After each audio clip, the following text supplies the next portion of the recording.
goes for the takedown. Fallon Fox escape. They're both back up on their feet. Good throws and reversals by both fighters. These girls are getting right into it. Fox delivering the knees, and that's it. Fallon Fox.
Ladies and gentlemen, we are back in the building. I am your host, Trip Simpson, and welcome to another episode of Trippin Ain't Easy, brought to you by Straight Talk No Chase Network and Podcast.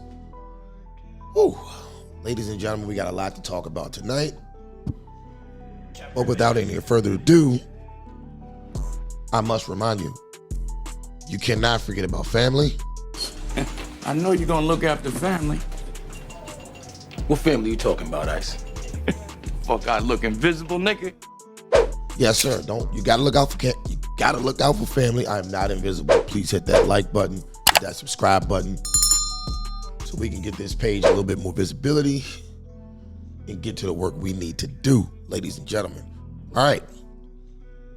Also, I also want to add, I want you guys to also go to the page and check out one of our new shows we got going.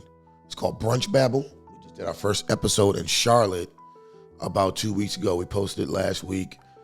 I thought we got some good input out of the ladies that we interviewed. However, we are going to be working on the audio a little more. I've got some better mics on the way, and the next episode should be produced a little better. We were a little lit. It was during Henny and Waffles, and the Ace of Spades was flowing. So we tried our best. But nonetheless, we will only continue to get better as we have over the years. What else we got? My question of the day. Did feminists aid in the infiltration of women? I say yes. Now, why do I ask this question? Because recently, there has been a swimmer by the name of Leah Thomas who has taken the college swimming by storm. She went from number 462 in the men's league to number 1 in the women's league. And a lot of people seem to be taking issue with that. Some people think there's nothing wrong with it, while other logically minded people definitely see the issue with that. And I make no bones about it. I disagree. However, I blame the feminist. Now, why do I blame the feminist? Because they let their progressive allyship get them backed into a corner that is going to be difficult for them to get out of. The very institution that's supposed to be protecting women's rights, or whatever you want to call it, has totally disregarded them by supporting people who aren't women into believing that they are. Now, granted, I want to make this disclaimer. I don't give a damn how anybody lives their life. I don't judge anybody based on how they live their life. However, I'm not going to alter reality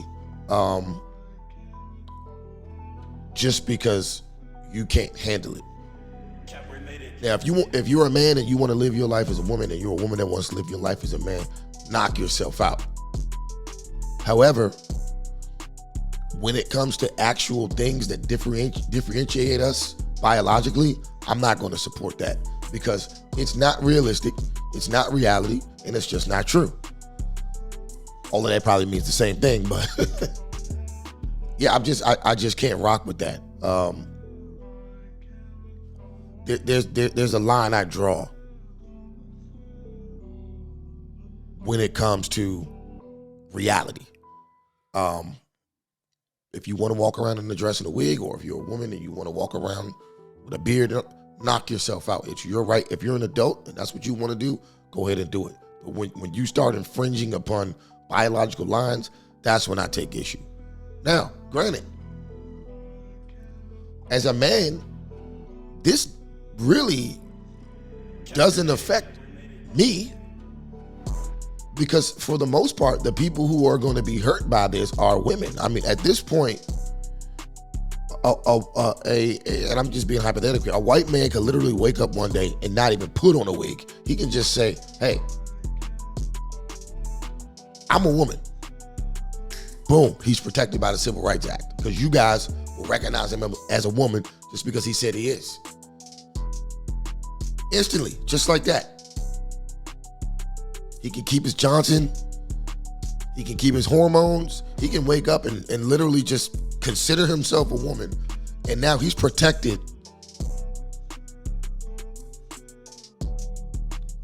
by the same legislation that our ancestors, Black American ancestors, fought hard for in the streets to get. He can just wake up one day and say, yeah, that's me. He could have literally been riding through the back roads on a horse and white sheets on Tuesday, woke up Wednesday, says, hey, I'm a woman. And now he's protected by the Civil Rights Act. And I think this is largely due to feminists. I mean, they support these extremely progressive ideas that are so far gone from reality, but there's like they're all in sync. It's like, and don't get me wrong, I have no issue with anyone in the LGBT community. My gripe a lot of times is with the political machine behind that community.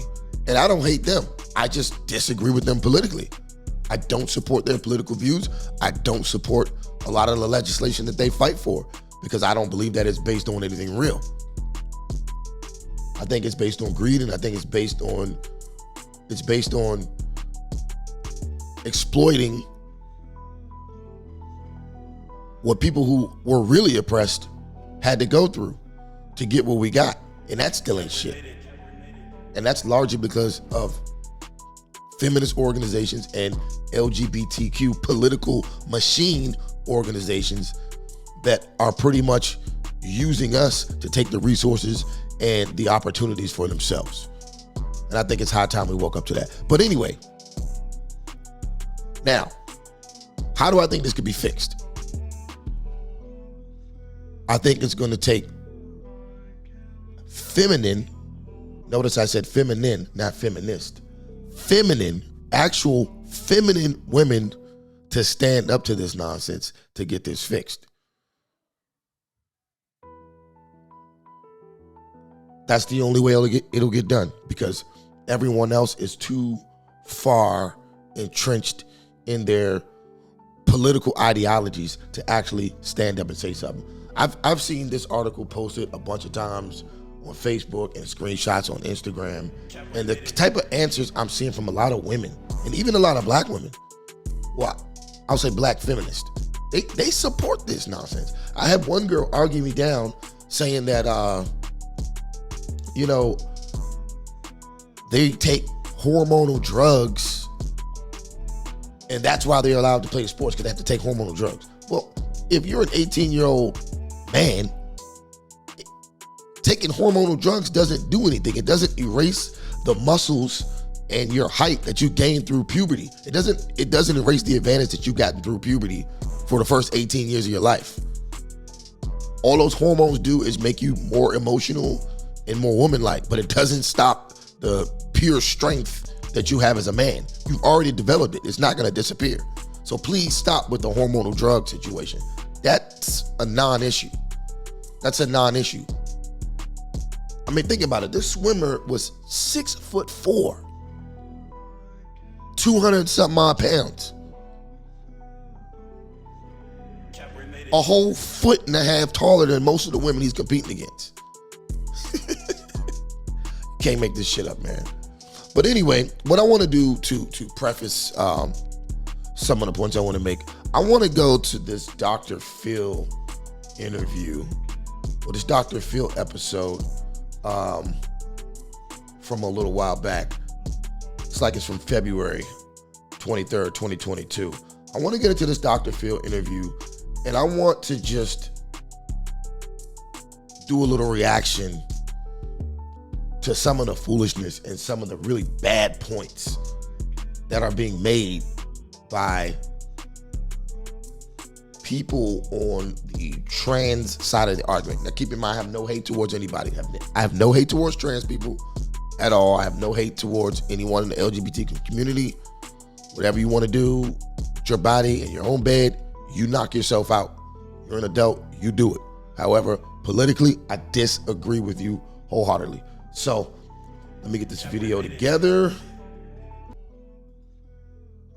New Dr. Phil, the dispute over gender pronouns. I don't identify exclusively with being a man or a woman. I use they and them as my pronouns. You don't get your own pronouns. You think it's a delusion.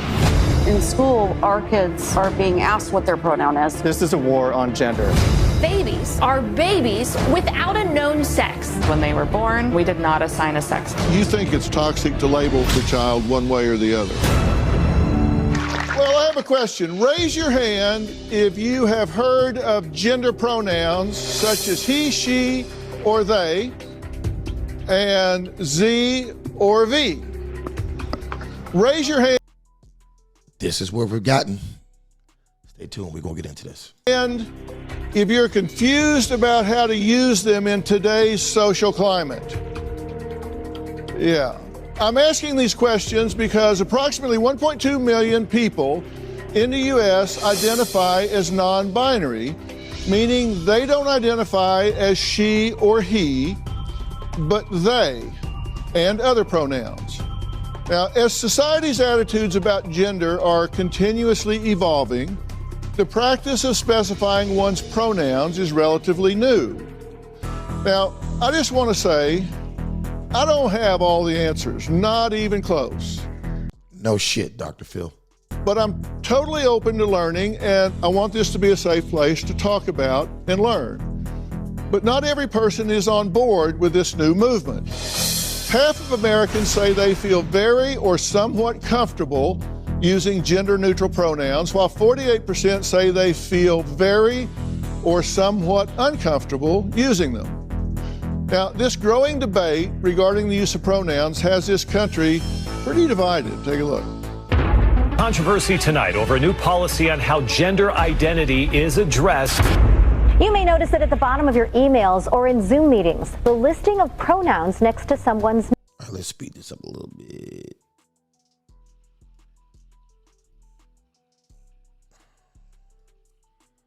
Pronouns are a big topic of. So these are the first two people on the panel. I believe this is a transgender man who is with a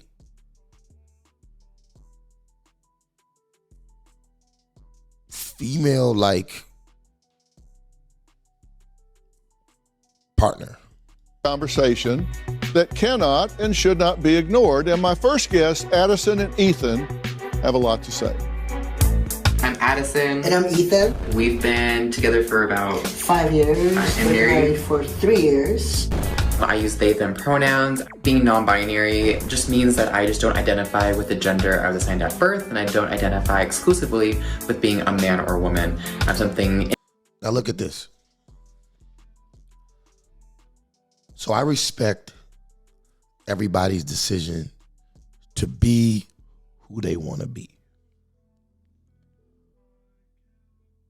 But this right here sums up the issue that most people have with this being promoted to children. I don't want my kids growing up in a world where gender is over. In the way I view things and the way most logical people view things is gender is the fabric of our society. That's how we carry on as a human race. But this person says gender is over. Granted, they've created 52 different genders.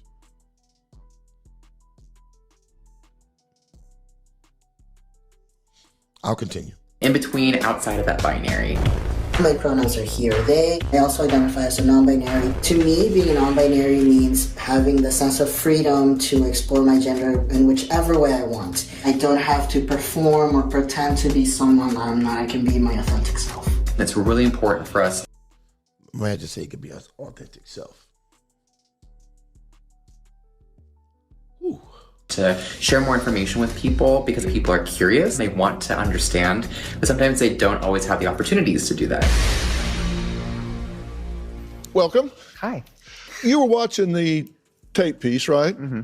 This is a hot topic. Yes. That's a good thing, right? Yeah, absolutely. Why is it a good thing? I guess because it creates dialogue and it invites conversation to learn about other people. Yeah, and I think a lot of people are really confused about gender identity in these times, and it's good for us to have these conversations so people open their minds and relearn and unlearn to what we've been taught. Right. Relearn and unlearn. So we're supposed to unlearn the basic fabric of life to relearn your way of life and then adapt that and make that everyone's way of life.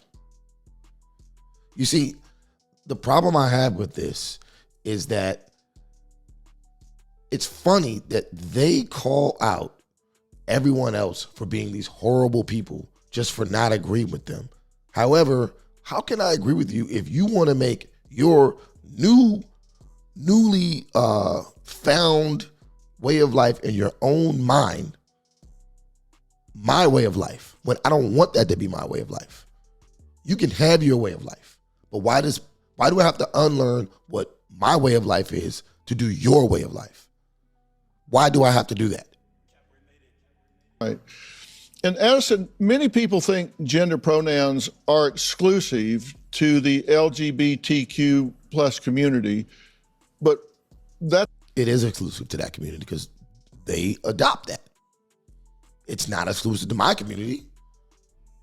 That's a misconception, true? Yeah. Well, everybody has pronouns. Like, you may use he and him as your pronouns, right? I use they and them as my pronouns. We all may have a certain gender pronoun too, but I think it's important for people to understand that for trans and non-binary people, we often change our pronouns to reflect who we are when we come out and be who we are.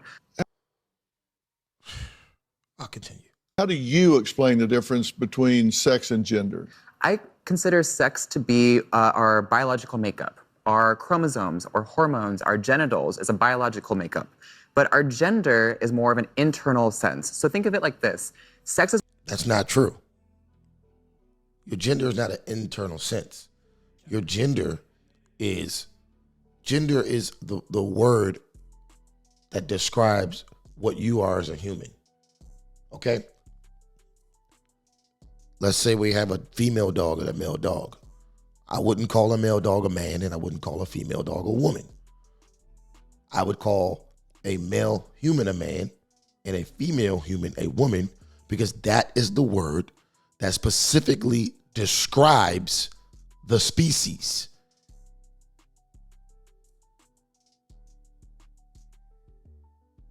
Human beings have the luxury and the brain power to have created language to better describe our experience on the planet. This is something that no other species has. And you're going to take that to put it in your own extreme way of explaining the way you feel. So we're supposed to take on the way you feel and ascribe that to the whole entire species, to the whole entire species. No, I'm not rocking with that. This was between the legs, and gender is what's between the ears, right? It's how we see ourselves on the inside. Okay. And that's something somebody can't know. Gender is something somebody can't know just by looking at somebody. Nope, yeah. Because everyone is going to present and express themselves in a different way. I know it's very confusing, right? Everyone's like, what is going on? But it's really, about us. Yeah, it's confusing as fuck. Breaking that assumption that we can tell someone's identity, someone's story, their pronouns, even their name, just based on how they look, right? Yeah. And so how does someone ask? How does somebody clarify that? Ethan, what's the best way? What's the most comfortable way? I think for me, to create a safe space for people to share their pronouns, I will say, hi, my name is Ethan. I use he or they pronouns.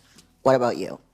I think it's really important for us to recognize other people's pronouns because, again, we can't make that assumption. But for so many people who are cisgender, meaning that you do identify with the gender that you were assigned at birth, you're not transgender or not non-binary, I think a lot of people don't even question their pronouns because we already use them and it's already assumed correctly. But for so many trans and non-binary people, that isn't often assumed correctly. So we need to take the time to get to know people. Cisgender, it says adjective that describes a person. You see, that's the flaw here. See, human beings don't have the time, space, or energy to sit up and get to know people, as he says. The reason why things are made simple, man, woman, because it's an easy way to describe the person that you were looking at. It's an easy way. It makes things really simple. Doesn't make things difficult. Now, they are suggesting that I have to go through a mental Rolodex and think of 52 different ways to give this person a pronoun when it was already made simple. He for him, man, male. She for her, woman, female. Simple. Whose gender identity matches or aligns with the gender he or she was assigned at birth.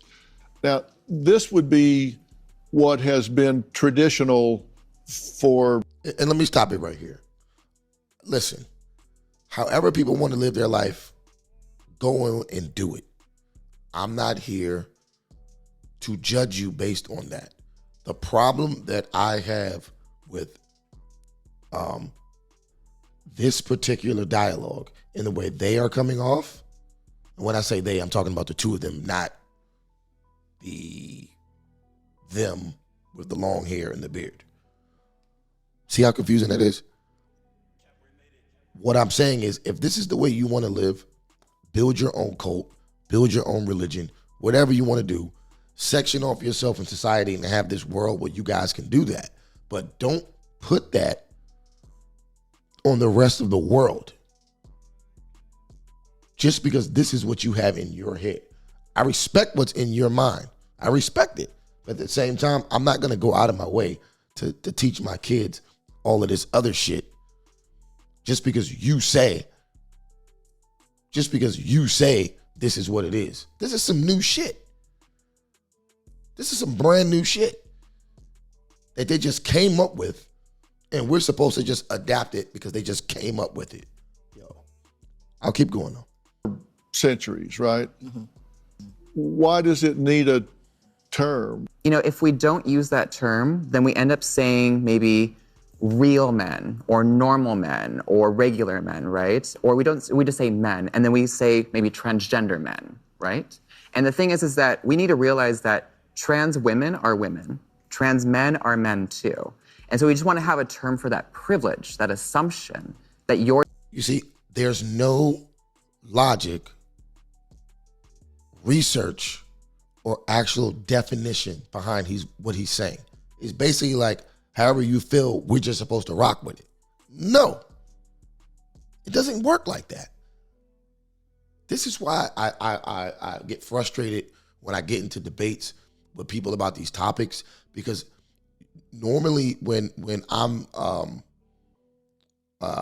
having a disagreement with someone about what these two particular people are talking about, is that they don't present any facts. They just basically dictate to you a new definition that everyone hasn't agreed on. They just dictate it to you. Trans women are women, okay? When did you come up with that? When did we vote on that? I just got to believe that because that's what you believe? Nah, no. Some people believe in, you know what? I'm just going to play the video. I'm not going to get that deep into it right now. Or gender identity is going to match the one that you were assigned at birth. All right, and then transgender adjective describes a person whose gender identity does not match or align with the gender they were assigned at birth. Keyword, does not match. And then non-binary describes a person whose gender identity does not fit into the traditional binary of man or woman. And that term can be abbreviated to, and how do you pronounce that? NB. NB. NB, yeah. Okay, and... did they just make up a word? NB. NB. That's a made up word. Now, I'm going to have to do some research later to make sure. NB. Dr. Phil's a doctor and didn't even know what that fucking word meant. Explain that. For transgender people, we are assigned a sex at birth. And when we grow up, you know, when there's a mismatch of how we view ourselves and how society views us, then we can choose to, you know, either medically transition or just socially transition or both.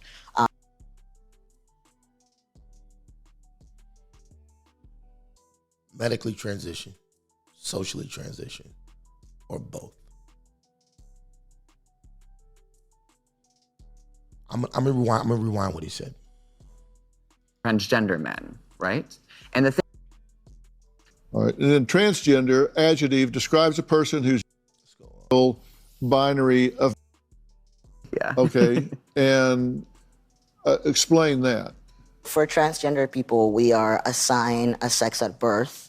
And when we grow up, you know, when there's a mismatch of how we view ourselves and how society views us, then we can choose to, you know, either medically transition or just socially transition or both. Not every transgender person chooses to medically transition. For me, I chose to medically transition to feel comfortable in my own skin. Mm-hmm. And this is different from, you know, being. So you chose to medically transition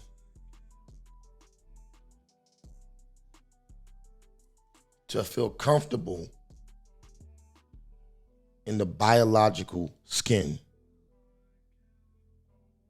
that you were given prior to birth and then at birth.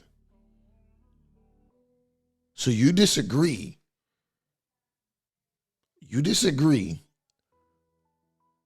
with what the chemical biological transaction that happened between your parents. You disagree with this. So you're going to take medication or just convince yourself that you're not what you actually are. Have no problem with that. Do you? But once again, you're telling me that I need to teach this to my children. No, sir. Or yes, no, sir to him. And no, I don't know the proper thing to say to them or they, but you get my drift. That doesn't work. Non-binary and stuff too, because for many non-binary people, they might identify as trans because they don't identify with that gender assigned at birth. Right. But for a lot of non-binary people, it means that you just don't exclusively identify as a man or woman. And under that, there's a whole umbrella of gender identities where people might have pronouns that change day to day.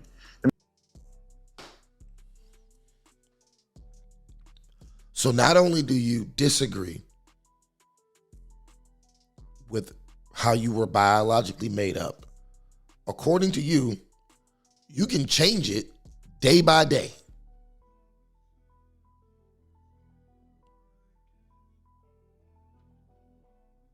Now, if a person, let's leave gender out of it. If a person changed their identity based on their name every single day and their name and who they are in the world other than gender, you would diagnose them as a schizophrenic and put them in a mental institution.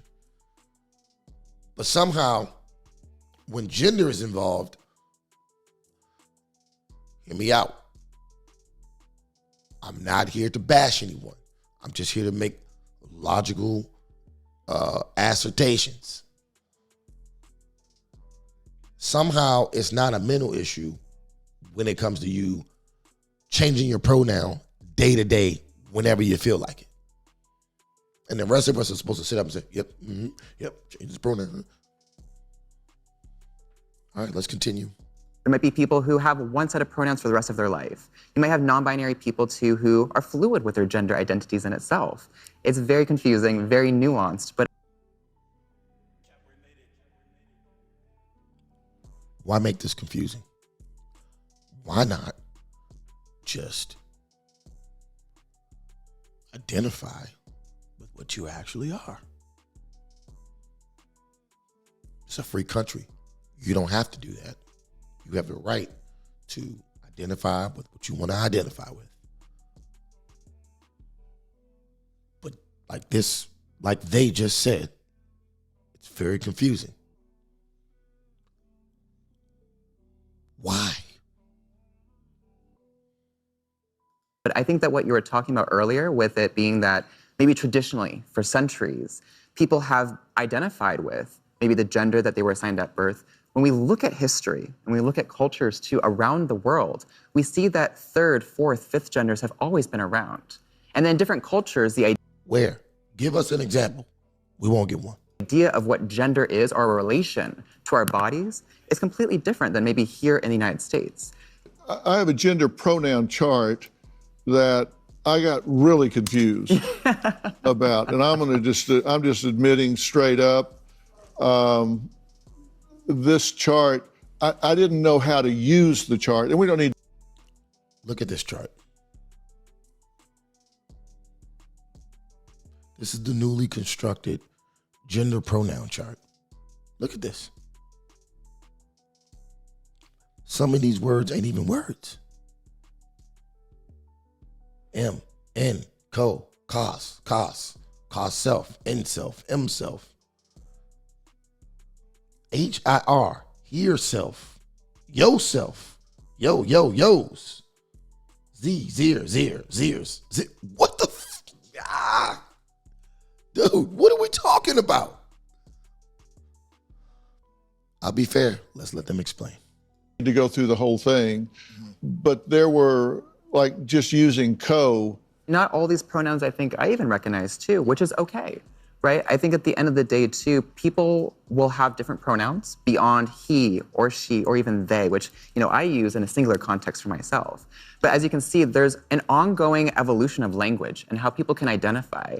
If you're unsure how to use someone's pronouns after that person has disclosed what their pronouns are, just ask, you know, clarify. I just want to make sure that I'm using your pronouns in the correct way. Do you know what XIE? So you say Z. Z? Mm-hmm. But then there is a Z, right?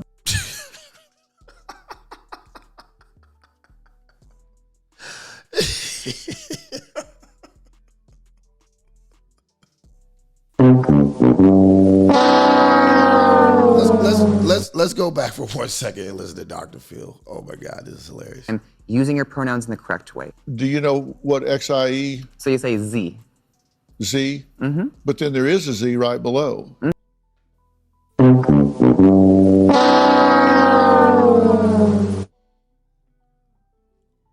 Z, yo, Z. Mm-hmm. Those different ways to spell and pronounce pronouns. It's complicated and nuanced, but it's important for us.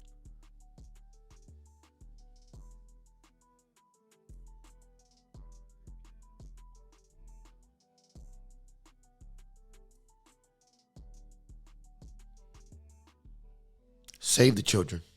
To understand that complexity. My next guest has been criticized online for his views about gender identity. His reply may surprise you. That's next.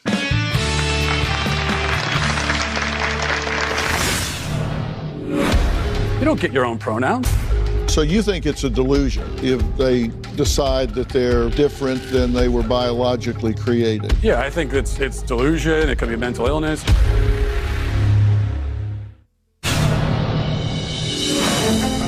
My name is Matt Walsh, and I've written a book called Johnny the Walrus. This book is about identity and imagination. He identifies as a walrus, and his mom's a little silly. She takes it seriously and thinks he really is a walrus. So she went on her phone, and there were people telling her that this isn't pretend, he's really a walrus. And his mother takes him to the doctor to have him surgically transitioned and gets him walrus hormone pills.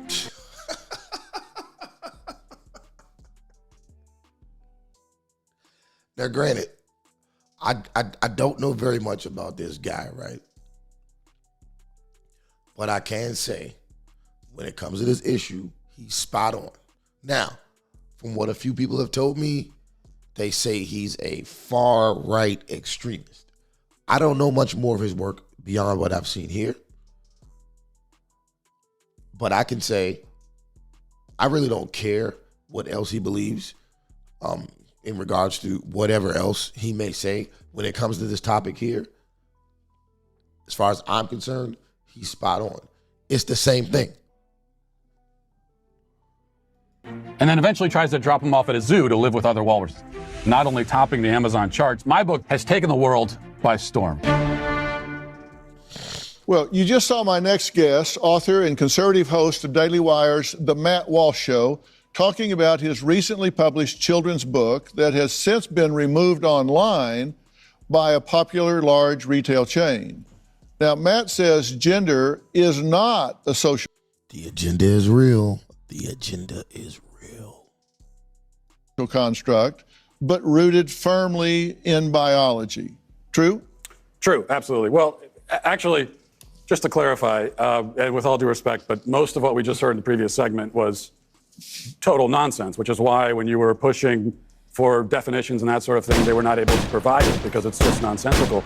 Sex, well, as human beings, we have a sex, male or female. That is a biological scientific fact. Now, gender is a linguistic term. Words have gender. People don't. You're saying that there should be no construct of gender, just sex. You're either male or female. Right. And someone feeling in a mental, emotional way that they don't identify with the sex that they have been biologically created as and assigned at birth based on their genitalia. If they don't feel that way, that... If I haven't said it already, fair use, fair use, fair use. We are playing this video under the Fair Use Act. Thank you. There's no construct that describes that, experiences that. Well, that's got nothing to do with the reality. So you can feel however you want. I mean, I could sit here and say that I feel like a tomato plant, but that doesn't mean that I'm actually in those things. So your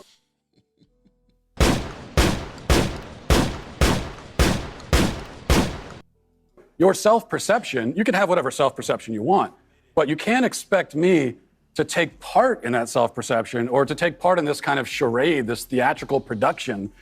You don't get your own pronouns, just like you don't get your own prepositions or your own adjectives. You know, it's like if I were to tell you, my adjectives are handsome and brilliant, and whenever you're talking about me, you have to describe me as handsome and brilliant because that's how I identify. It makes no sense. You don't get your own pronouns. That's grammar. That's language. So you think it's a delusion? Someone is self-delusional. Yeah, I think it's delusion. It could be mental illness. It could be it's a lot of different things. With children, wow. You know, there's also just a basic confusion that all kids have. Like that's why when you hear a parent say, "Oh, my 4-year-old son came to me and said that I'm a girl now, and so that's what I'm gonna raise him as a girl." No, you're a 4-year-old. I have 4 kids. When a 4-year-old boy comes to you and says, "Oh, I'm a girl," here's a good follow-up question: what is a girl? Good fucking gracious, dude. Hey, I don't shine shoes anymore. I'm just saying. Ask him what he means by that. What do you mean by girl? And when you ask him that, here's what he'll tell you. He will tell you what he really means is that he wants to do some of the things that girls do, like play with the dollhouse, or you know, he likes the color pink. My son ain't playing with no dollhouse. He can choose to when he's 18. but not under my roof. But that's how I choose to raise my family. That's fine. Play with the dollhouse. But you're still a boy. And that's a question I would like to throw out to other members of the panel. Actually, because just like the 4-year-old can't answer what is a girl, well, this is one of the problems with this left-wing gender ideology, is that no one who espouses it can even tell you what these words mean. It's like, what is a woman? Well, can you tell me what a woman? Now look, watch this. Watch this. And look at the face. Look at them's face. Them is like,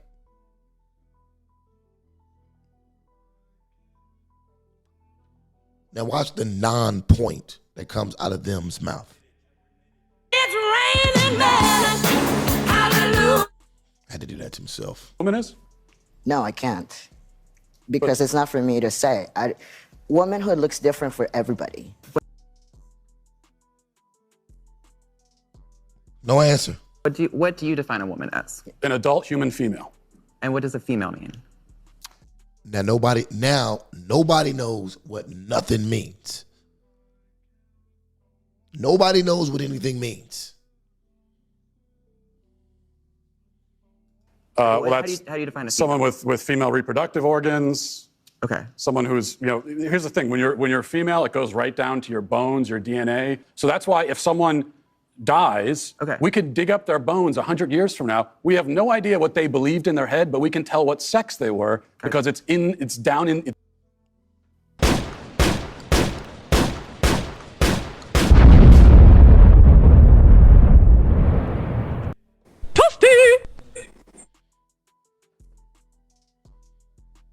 It's ingrained in every fiber of their being. Interesting. So I'm trying to understand. Your definition is that a woman is someone who is female, you said, right? Correct. Is a biological female. So what happens if we have maybe someone who is female, identifies as a woman, right? Cisgender woman, right? As you just explained, maybe doesn't have the ability to reproduce. Maybe doesn't have. That's a horrible point. If you're a female and you're born with the ability, without the ability to reproduce, that's called a birth defect. There's a deficiency somewhere that didn't give you the ability to produce. You could have been born with a disease.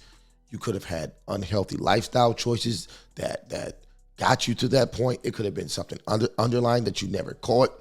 Like, there's a whole lot of things that could have happened with that. So for that even to be them's next point makes no sense. See, they can't argue back with any logical, so they ask you these questions to drag you into this gray area, right? That's important. You can't let people, and this is in any argument, don't let people drag you into a gray area where they have you arguing back and forth and over nothing, right? Because the main point is the main point. But these gray areas, they drag you into these gray areas to have you arguing back and forth over nothing, right? And then once they drag you down the hole of nothing, then you start arguing over semantics. They wait for you to say something grammatically incorrect, and then they attack you for that, right? But the point is the point. The point is the point. Don't get dragged into gray areas. That's why I like this. As far as this conversation goes, I think this guy, Mr. Walsh, handled it correctly because he didn't go for the gray area shit. He kept that shit to the facts and asked direct questions that they never answered. They just danced around them and just made up their own points. And then when their own points didn't work, they just started throwing shit at the wall to see if it would stick. Have those organs that you're talking about that are reproductive organs. I have answered the question. You stood up here and said trans women are women. Yes. Tell me what you mean. What is a woman? Womanhood is something that Ethan explained. I cannot define because I am not myself. You used the word, so what did you mean when you said trans women are women if you don't know what it means? Right. So here's the thing. So I do not define what a woman is because I do not identify as a woman. Womanhood is something that is an umbrella term.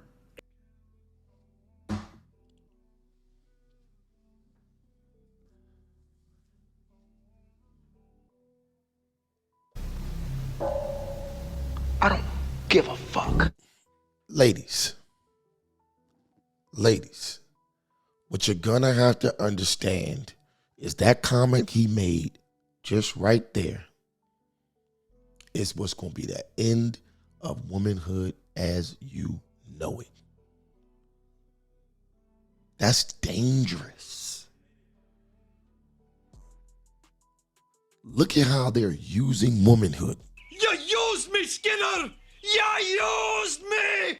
They're using womanhood, right, as this umbrella term, as them just stated, right? Them just stated that. Think about it.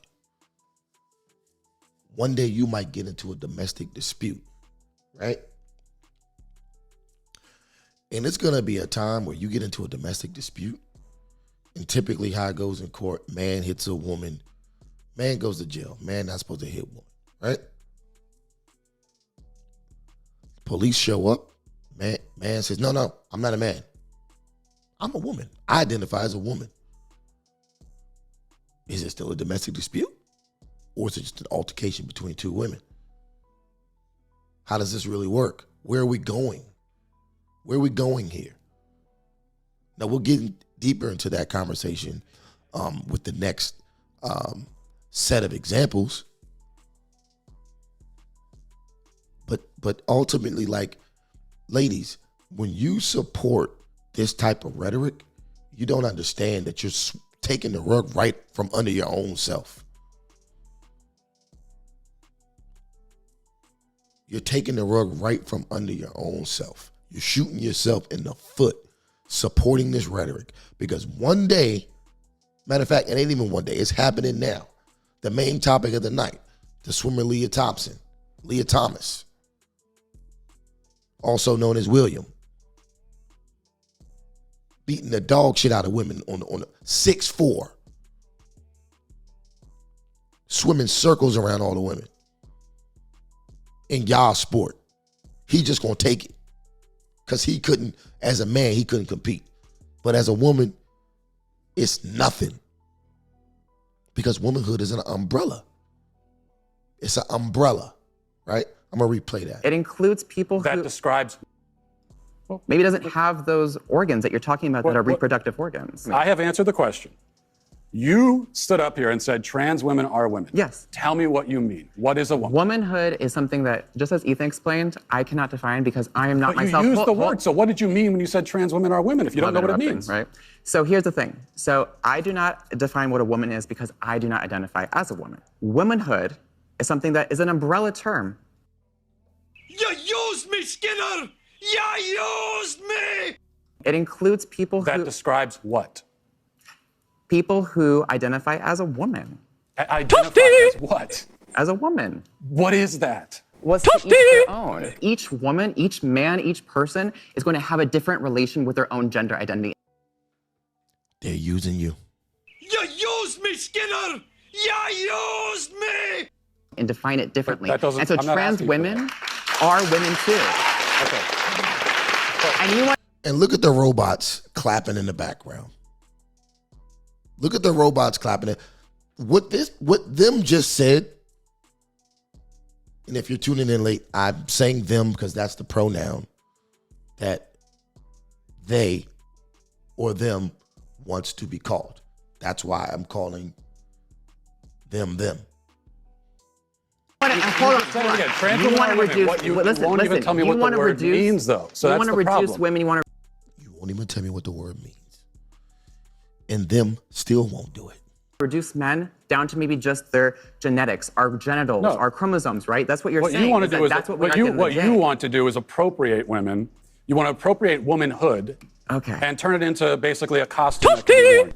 We've got when we. As Hey, a it's real man, funny. you're It's real literally funny. It's saying real funny what a when woman you're. should look like. Right. As a man, you're literally saying this is what a woman is. Yeah. Well, Isn't that a little sexist? Because I am willing to define it, but you won't. Hang on. We've heard how Matt feels about I don't shine pronouns, but shoes my next anymore. guest says those who oppose them are asking the wrong questions. What does she say are the right ones? We'll add her to the conversation when we come back. Now watch this next guest.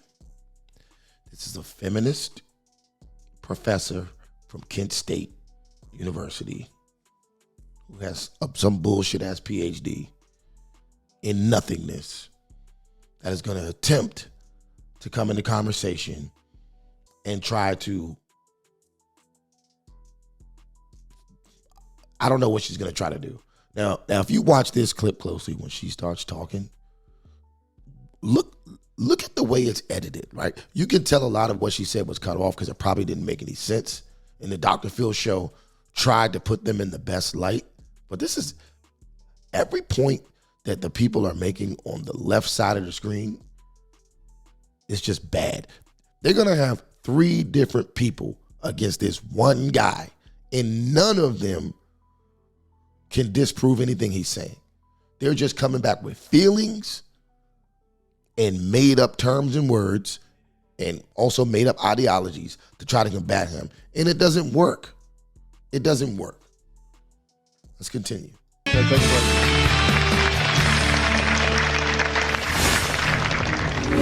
You can laugh all you want, but this is a logical problem. You are conflating sex and gender. There's biological sex, and then there is gender identity. Part of me wants to ask why you care so much.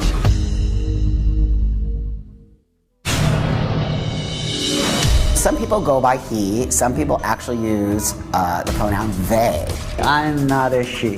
I'm not a he either. It's really about what sort of feels good to our ears when we hear it. Liberals. One more time, can we get Grounds Creeper Willie for the liberals? You used me, Skinner! You used me! All right, let's go. To use pronouns that do not apply to biological sex. Pronouns are important because they indicate a degree of respect. You can avoid mistakes by just saying them, theirs, they. If you're unsure about somebody's pronoun, ask, hey, what are your pronouns? There goes a black woman. You used me, Skinner! You used me! Cannot force people to call you what you want to be called. Their gender is still valid regardless of whether or not you understand it. You used me, Skinner! You used me! I love that clip for some reason. Well, we've been talking about the great gender pronoun debate that has the country divided, just almost 50-50. Last segment, Matt made his case against people using what are called their own pronouns. But my next guest says the opposition is taking the wrong approach. Joining us on stage is Dr. Susie Denbo, Associate Professor at Kent State University with a PhD in I'm a PhD. Shout out to Kevin Samuels. I'm a PhD. Communications and expertise in gender, sex, and feminism. The wrong approach. Joining us on stage. I have to listen to that degree again. Oh, I mean, like,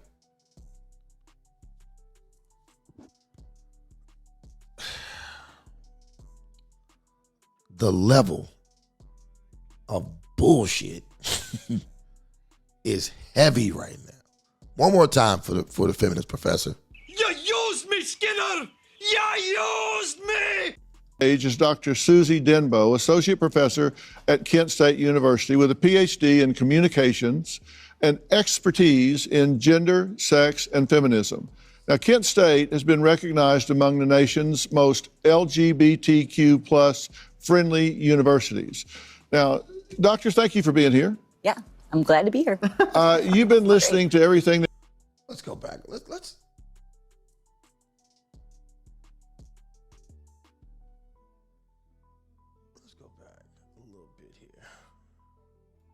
Are taking the wrong approach in this conversation? I think there's... Let's just take a moment of silence to look at this professor.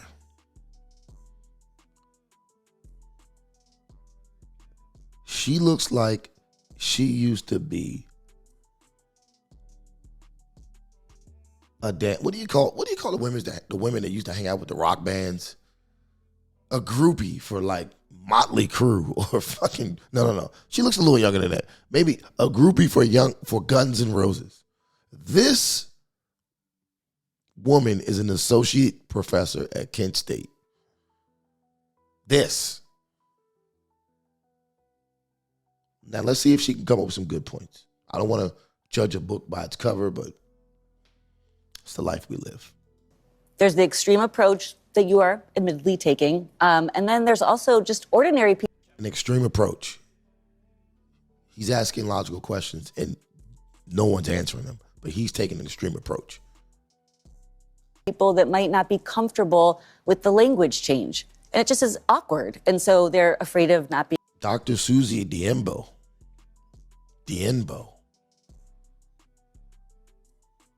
Is that like a Nigerian last name or something? Diembo. You used me, Skinner! You used me! Being courteous or being accepting. So there's like these two things. There's actually combating and not being, you don't like transgender, the idea of transgender. That's different than pronouns. But then just for most people, it's just feeling a little bit awkward and unsure and not wanting to hurt or offend somebody. Well, why is it important for educators to teach about gender identity, gender presentation, and pronouns? Why do you think that's important?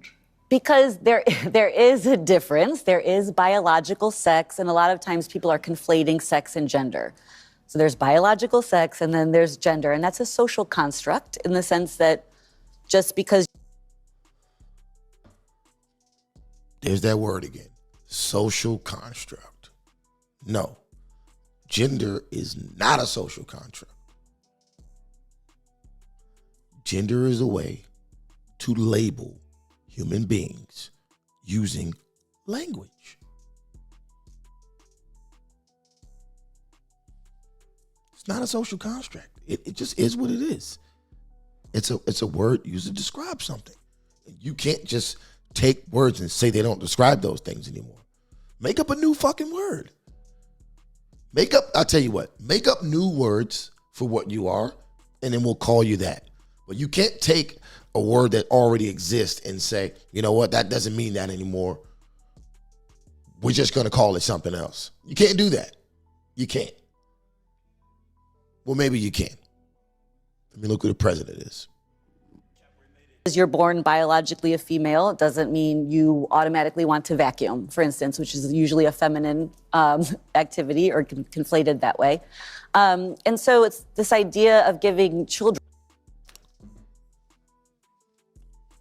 Got to rewind that real quick.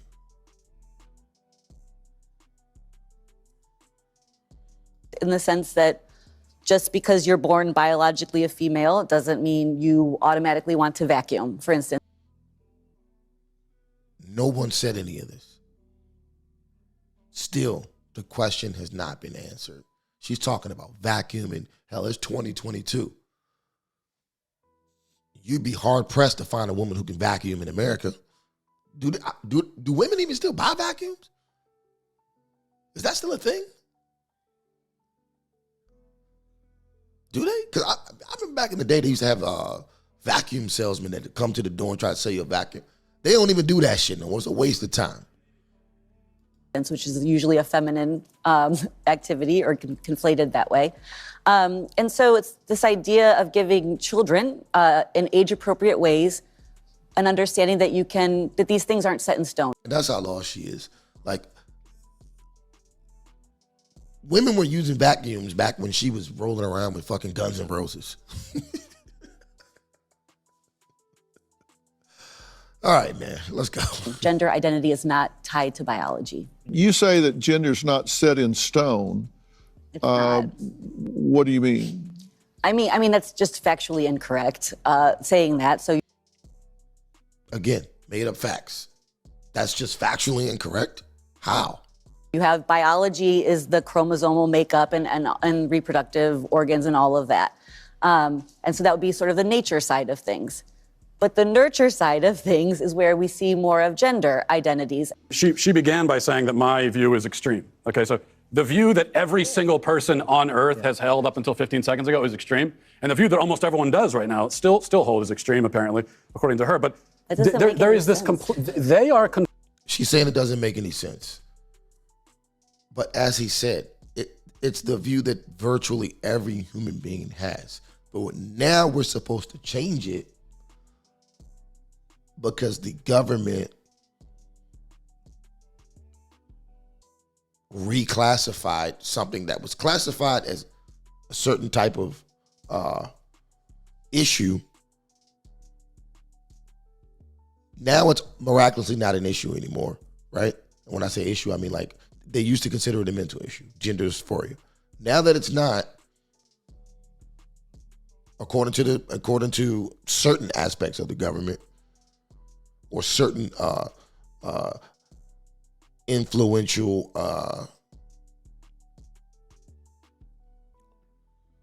heads of corporations that are trying to move society in a different way, now it doesn't matter anymore. Conflating gender and sex, because on one hand they say, well, you got your biological sex, but then your gender is whatever social construct. But then they turn around and say that trans women are women. So a man who identifies with the gender, the social construct of womanhood, actually is a woman. So if you can laugh all you want, but this is a logical problem. You are conflating sex and gender just by saying that. So that's the problem. You used me, Skinner! You used me! There's biological sex, and then there is gender identity. Part of me wants to ask why you care so much. So once again, she repeats the same thing she's been saying all day, which isn't a point, and then she tries to insult him, right? The same people that she's defending, now she's like, why do you care so much? Like, what are you insinuating about this man? Are you trying to say that he may be feeling like, what are you saying? Are you trying to insult him by saying that? Why do you care so much? See, it's these little snarky comments, right? That also show you that there's no basis behind this. These are just people spewing ideas with no basis. Once again, I want to say, this is not to disparage anyone. Whatever you want to do, if you're an adult and you're not under the auspices of your parents' household, do whatever you want to do. But don't push that shit on the rest of us. That's your personal business. Just because it's your personal business doesn't make it my business or anyone else who doesn't want to go with that. Because it's really not that big of a deal. Oh, yeah. Can I answer that? I'd love to answer that question. I care. Hold on. There's biological sex, and then there is gender identity. Part of me wants to ask why you care so much. Because it's really not that big of a deal. It's really not that big of a deal, but you're forcing this shit down our kids' minds. You're forcing this shit in our kids' minds in school. If it's not that big of a deal, then don't teach it in school. Can I answer that? I'd love to answer that question. I care about the truth. So basic truth matters. I want to live in a society where people care about the truth and we're grounded in truth. Right. I care about children, and these insane ideas about gender are being foisted on kids, and that bothers me quite a bit. I care about the women who are having their opportunities stolen from them. I care quite a bit. Yeah. You are a champion for women. I'm more interested in creating a productive space where we can try to build some kind of an acceptance around other people, and exposing children to different ideas around gender identity, I don't think is a problematic thing with parents being involved. My next guest are parents who say, no way. All right, we're not going to get to all that. We could sit and watch this shit all day. So what we're going to do is get on to our next piece of evidence. And I want to say, like, I hope you guys paid attention to that conversation because it was very insightful. Like, there was not one good point made by the people on the left side of the stage. This guy, who they ganged up on, held it down correctly. He asked the right questions. He made the right statements. None of what he said could be challenged logically. So they just tried to come back at him with invalid points and insults. When at the end of the day, I mean, he didn't really say anything offensive. He spoke his mind, he gave his opinion, and that's that. And they couldn't even beat that. So they resorted to what most people do when they can't do that. So what I want to do next is I want to explore one thing that this lady said. One thing that them said. the non-binary person with the beard and the long hair. They said that womanhood is an umbrella. So what I want to point out here in this next clip, which is about former MMA fighter Fallon Fox, right? Fallon Fox, former MMA fighter. You can see the before and after. Was in the MMA till about a couple years ago when he or she finally left because basically he was cracking open women's skulls on a regular basis. Cracking skulls open. So let me give you a good example of what we're dealing with here. All right, here's the first one. Oh shit, hold on. All right. Fair use. Oh, wow, Erica Newsom goes for the takedown. Look how much taller. They're both back up on their feet. Good throws and They reversals are. by both fighters. These girls are getting right into it. Look at this, watch this. Fox delivering the knees, and that's it. Knee to Fallon the Fox. skull crack. Let's go back.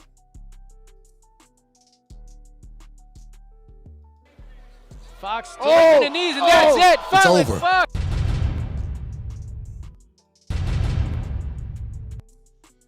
It's over. Let's go to the next one.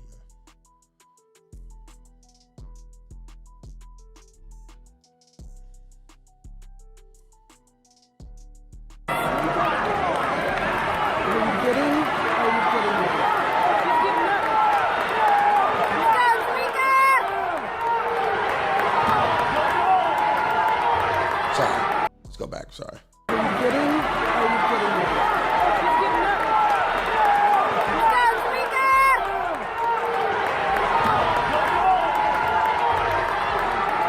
Look at the blood on the ring. She's getting her ass whooped by a man. You hear that? She's getting her ass whooped by a man. Look at this shit.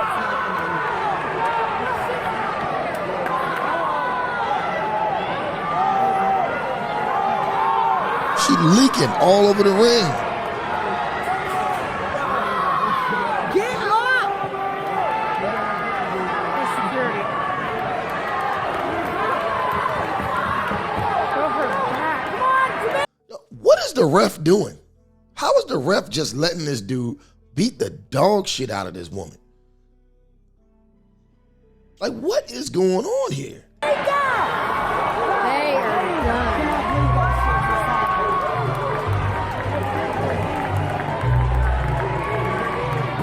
She is bleeding everywhere.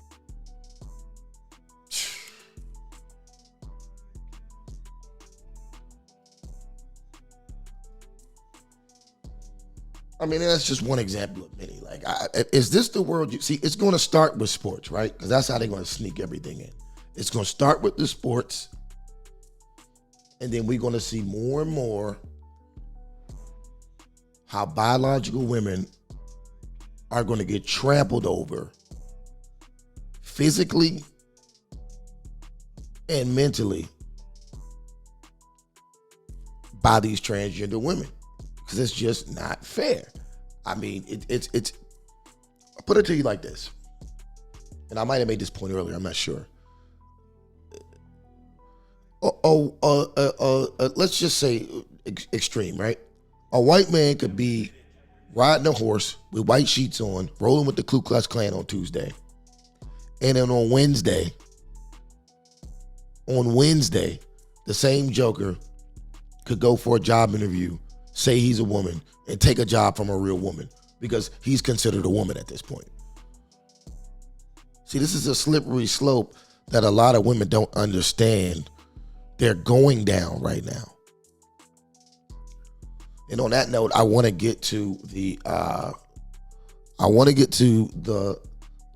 Leah or William Thomas situation. This dude is 6'4", 200 and something pounds. No, excuse me, maybe not 200 pounds. Actually, I don't know how much he weighs. 6'4" though. 6'4", that's a fact. Right?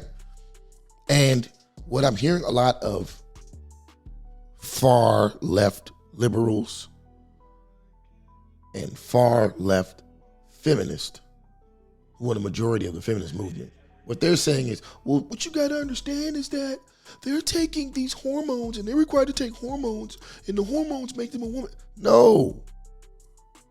This dude started taking hormones when he was 19, 20 years old. He already grew to be 6'4". He already got his muscles and everything he needed to dominate a woman through puberty. And especially when it comes to something like swimming, like that's going to give a man a competitive edge. Why? Because his hips aren't as big. He's more slender. You know what I mean? His pelvis.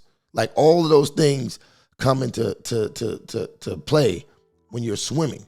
And then the fact that this guy was ranked 462nd in the NCAA. And then when he entered women's swimming, he was number one. Number one. Crushing the competition left and right.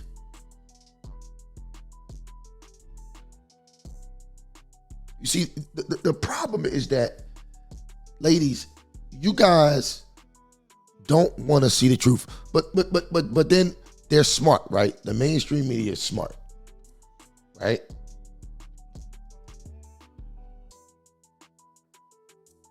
The last race he had just the other day, Leah Thomas finishes 8th in a 100-yard freestyle, right? So you mean to tell me you just crushed the 500-yard freestyle race in almost record time?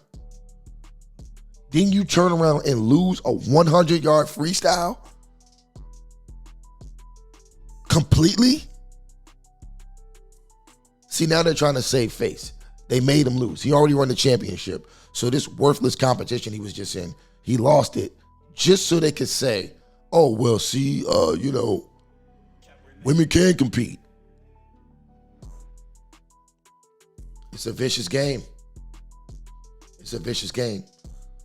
We can get into this article, though. So look, Leah Thomas has finished 8th in 100-yard freestyle, final race of collegiate swimming career. Penn swimmer Leah Thomas's collegiate swimming career ended with an 8th place finish in the 100-yard freestyle on Saturday. Thomas, a transgender woman, posted a time of 48.18 seconds, 0.81 seconds slower than her qualifying time of 47.37 seconds. That's not fishy? You used me, Skinner! You used me! Virginia freshman Gretchen Walsh won the title with 46.05 seconds to land her first individual NCAA championship. It was a familiar spot for Virginia swimmers who won 7 individual titles and 4 relays to propel the Cavaliers to their second straight national championship in dominant fashion. Walsh, who was part of all 4 of Virginia's winning relays, got off to a slow start in the 100. So he already won. So, okay, yeah. All right, sorry. So she already won 4 more, okay. Yale junior Isaac Hennig, a transgender man, finished with a career best 47.32 seconds to tie for 5th. Hennig is eligible to compete in the women's category because he hasn't begun hormone therapy. Oh my God. I ain't even read no more of that shit. You get the point, man. You get the point. You get the point. At what point do we get it? At what point do we get it? Where are we going, people? Shit, what else we got here? All right. Now, granted, you have feminists coming out left and right in support of this foolishness, right? And like I already stated, they are going to single-handedly ruin womanhood, especially in America, especially in the West. But there are some women who are stepping up. But look what's being happened to them. Excuse me, look at what's happening to them. For instance, The second runner-up, who lost to Thomas in the 500-yard race, came out on Twitter to basically say she felt like she was robbed. And Twitter fucking basically just banned her after that. You can see the tweet right here. Twitter suspends the real winner in women's swimming for stating truth and facts. From this day forward, female swimmers should refuse to compete against Leah Thomas. Now here's the girl's tweet. Rika, official winner. My final spot was stolen by Leah Thomas, who is a biological male. Until we all refuse to compete, nothing will change. Thanks for all the support and retweets and follows. I won't stop fighting. I mean, hey, she tried to speak up and she's silent. So what is that telling you? People swear up and down there's no agenda. So why would you silence her for her opinion? Why? What's the reason? She's an actual woman competing against other women who would have won the race if there wasn't for a grown-ass man, 6'4", swimming in the water with them.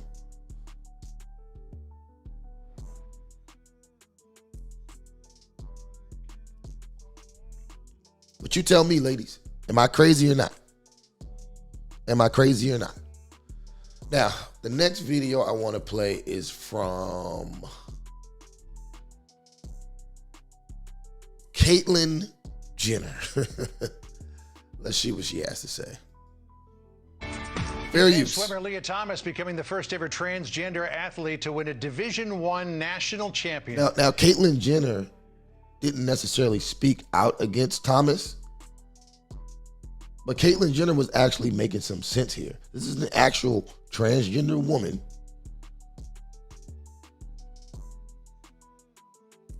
speaking logically, right? You got a transgender woman speaking logically, right? And by the way, a transgender woman who's already won Woman of the Year. She took that from y'all. You used me, Skinner! You used me! Coming out and speaking logically against this. Let's watch this clip. Was pushed over the first 350 meters. Thomas wins the NCAA championship. Ended up very close for second, with Wyatt taking it ahead of a late charge from Erica Sullivan in third. The cheers much louder for the runner-up Fair than for use, Thomas. fair Thomas' use. accomplishment only adding to the big question, should she have been allowed to compete in the first place? Let's bring in with us now Caitlyn Jenner, who's got a lot to say on this. Caitlyn, it's great to have you here. Let me just set this up by saying that Leah Thomas destroyed the field in the 500-yard freestyle. She was 1.75 seconds faster than the runner-up, but she was 9 seconds slower than the record set by Katie Ledecky back in 2017. So she was faster than all the women in the pool last night, but she's not the fastest woman ever. So how do we put this all into perspective? I think she was probably taking it very easy in the race because she knew. Hold fast. Yo, nothing for nothing, yo. Caitlyn Jenner is ironic. Caitlyn Jenner looks like Ivanka Trump and sounds like Donald Trump. You can't make this shit up. You used me, Skinner! You used me! Oh my God. Knew the world was watching, and she's just going to go fast enough to be able to win the race. Now, I've said from the beginning, I have no problem with Leah Thomas. Leah Thomas has followed the rules, and she's able to swim because of that. My problem that I have here is with the NCAA, really going all the way up to the Olympic Committee, other organizations that have allowed this to happen. She's playing within the rules. What I've said from the beginning is the rules aren't tough enough. Just being on testosterone depressants for a year or two, whatever the rules are right now, because they keep changing, obviously is not enough. Leah Thomas just dominated in the pool. You used me, Skinner! You used me! And I'm sure she took it quite easily because she didn't want to win by too much. So, yeah, that's kind of where we're at right now. And honestly, I mean, I keep dealing with this stuff all the time. Yeah. I get so criticized. We were talking earlier, just the other day, sometimes you got to stand up. You got to keep your sense of humor. And there was this pink news. I'm not even going to comment on sense of humor. I'm just going to let it play. I was going to say some wild shit, but. In the UK, an LGBT publication, and there was this Emily Chuddy who wrote this article really putting me down from my stand. Another feminist. This is so hilarious. She just spoke about another feminist putting her down for having a valid opinion. A transgender woman with a valid opinion speaking on the fact that biological men should not compete with biological women.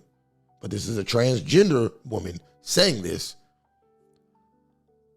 being blasted by a feminist who should also be agreeing with her.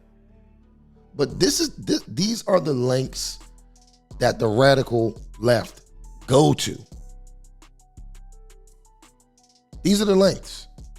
And don't get me wrong, I don't agree with being radical on either side. Right? You shouldn't be radical left, you shouldn't be radical right. You should be a free thinking, logically thinking human being. But this is where we're at. And ladies, especially black women, this is where you're at with feminists. They're not even advocating for your best outcome. But y'all don't see it. But let me let this play. On a lot of these things and say I was anti-trans and on and on and on. So, I put out a tweet that said, well, at least I had the balls to stand up for women and girls in sports. Well, toasty! That goes viral, and it's been kind of all over. But I kind of like Caitlyn Jenner's sense of humor. Now, see, if you're going to be a transgender, be like Caitlyn Jenner, someone who is based in reality. This person doesn't expect for the world to conform to what she wants to do freely in her life. She doesn't expect it. She lives her life and minds her business, but she doesn't make it everybody else's business to be like her or him or whatever. That's the way to be. But see, when you try to force this on people's kids and force this down people's throat, Jesus Christ. It's raining men. Hallelujah, it's raining men. Had to give myself a fucking reprimand right there. But yeah, when you try to force this on people, it's only going to create backlash. So shout out to Caitlyn Jenner for actually being a stand-up trans woman.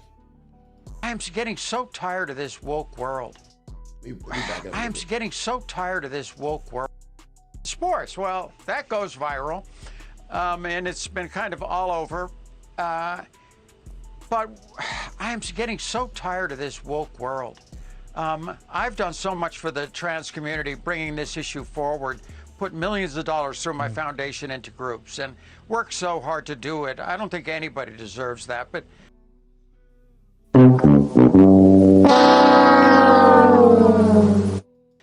that's the bigger story is the woke world is out there and we're fighting it and people have to stand up.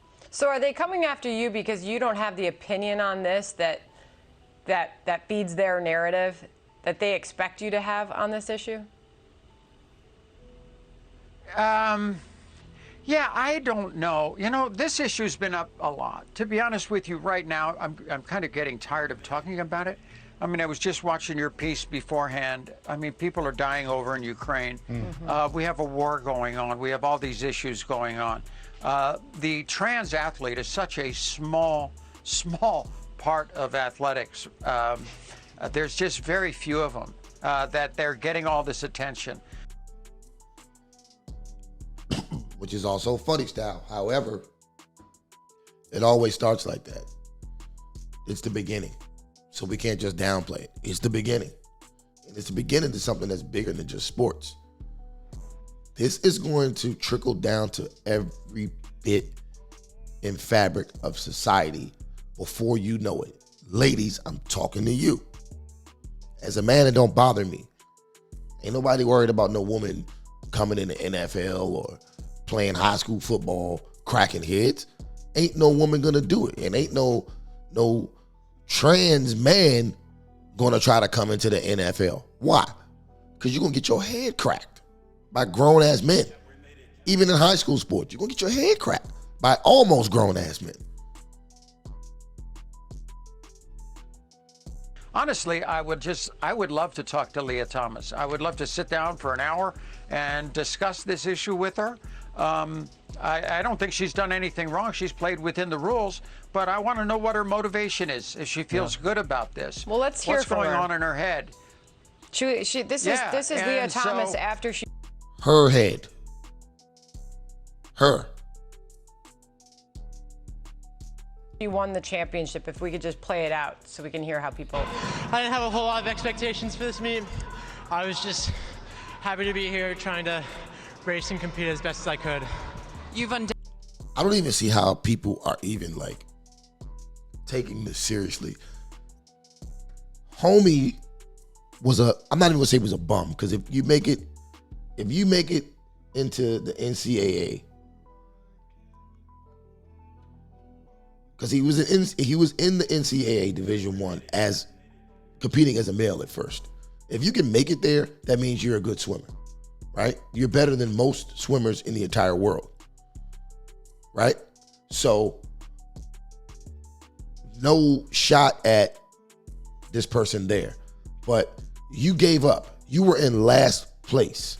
Then you went to the women's league and went to first place. I don't believe none of the bullshit that's coming out of this motherfucker's mouth. I don't believe none of it. You know what you were doing. And ladies, this is what men are going to do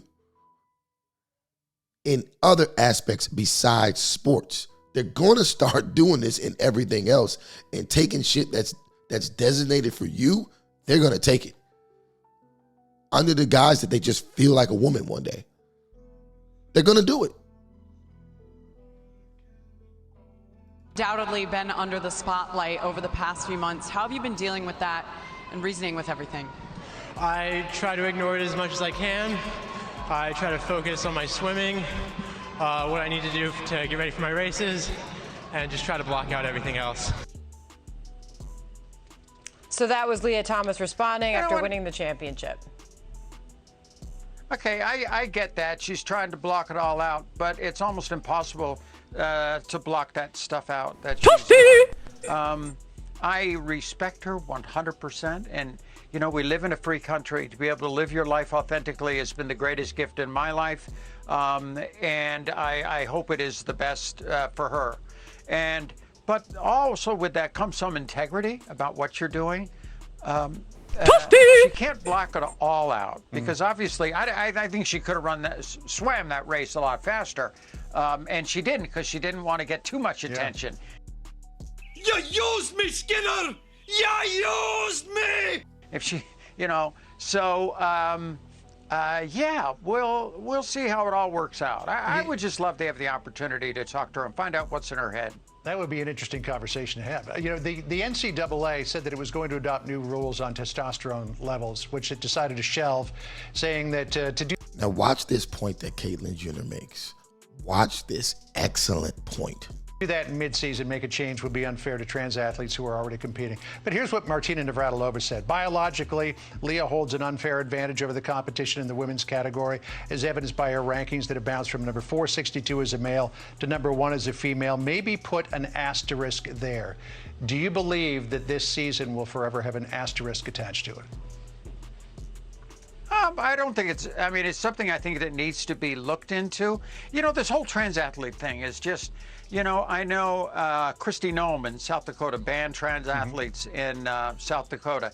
I don't think she had any, so it wasn't like a big ban. I might have had one, but when you ban it like that and you go across the board, what about this subject is so much bigger than that.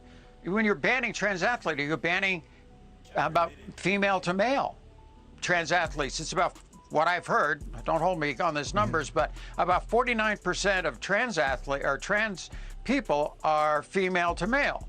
51% are male to female. We only hear about the male to female. We never hear about the other side. So banning all trans athletes, that's not fair. It just, we have to look into it. This really needs to be done on an individual basis. No, I disagree with that point because, I mean, I feel like,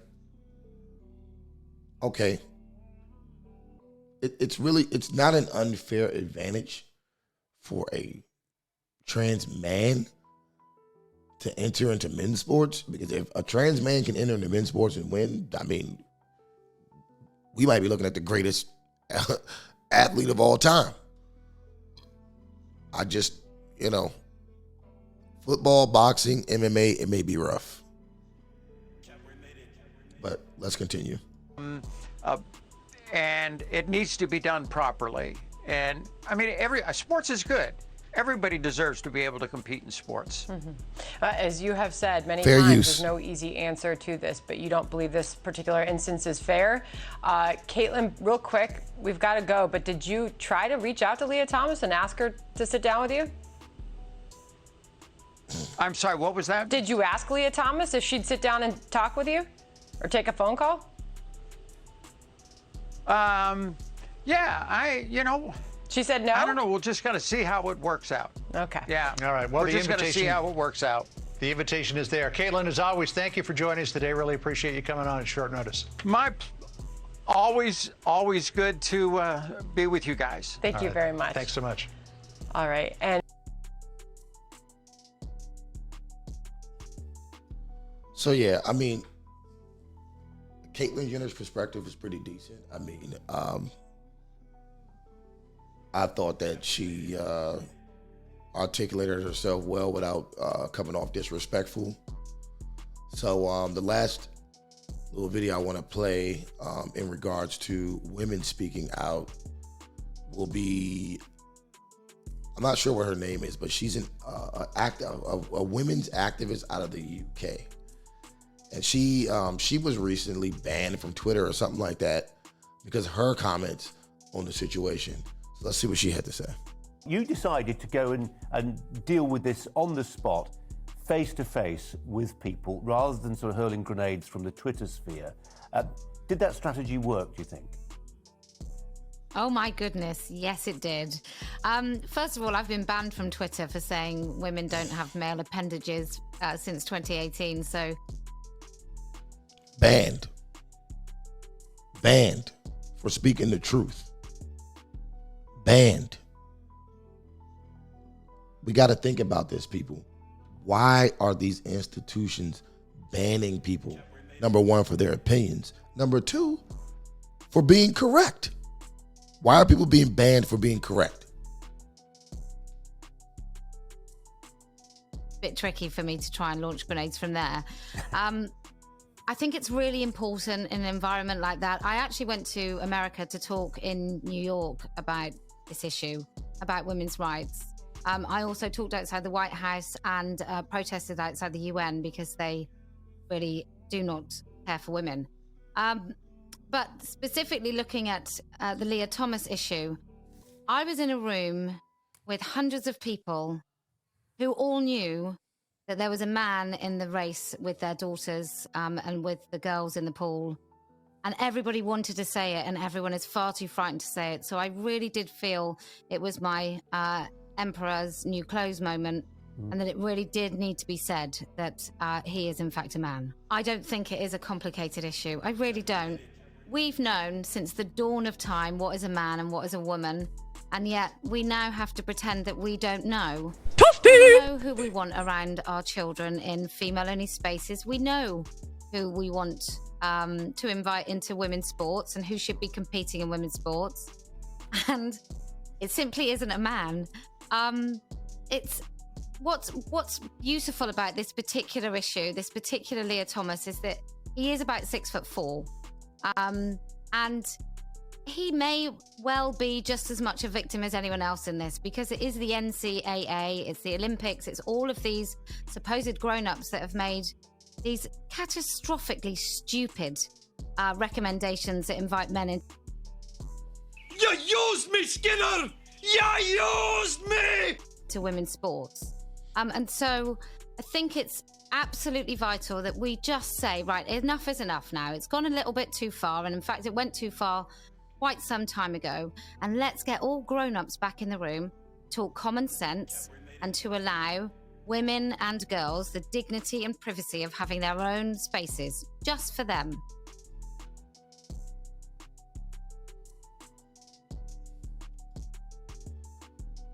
Now tell me, what is wrong with that? What is wrong with what she just said? Now, clearly, she's a feminist. She's from the UK, but she's been silenced. And oddly enough, there have not been many feminists to come to her aid.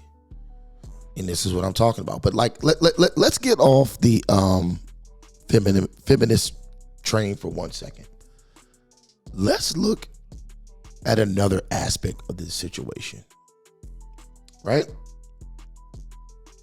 So one thing I find interesting about the whole transgender situation is that, like I said, I respect their decision and their right to do what they want to do and do what makes them happy. But why are you infringing this on other people? Like, I've even come across a couple of examples where it's even infringing on black folks. Like, they're trying to make this an issue with black folks, right? And the bottom line is,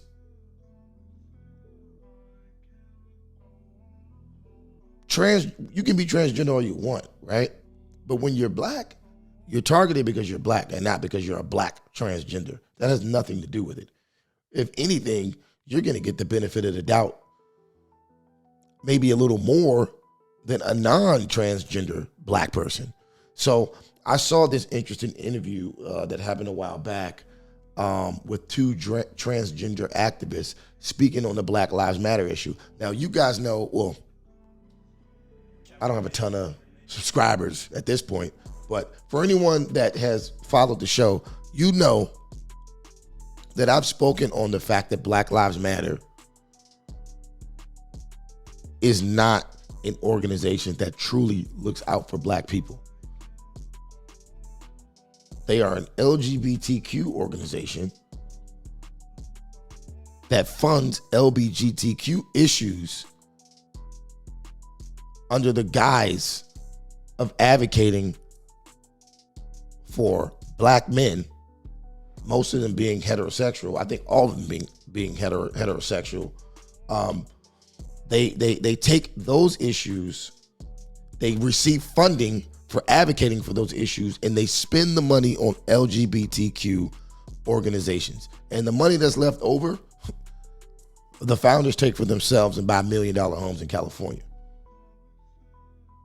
Now, granted, I don't knock the hustle, I don't knock the hustle at all. But I've been trying to tell black folks since the dawn of this thing that this organization is not for us. And I want to get into another clip that'll show you, like, this thing is real. Like, people are really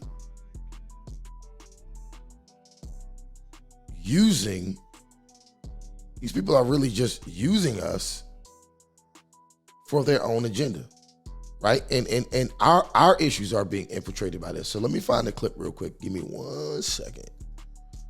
Let me find this damn thing. All right.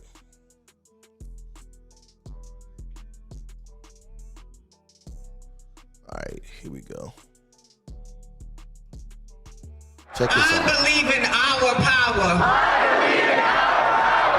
I believe in black trans power. Now, this is at a Black Lives Matter rally. This is a Black Lives Matter rally, right?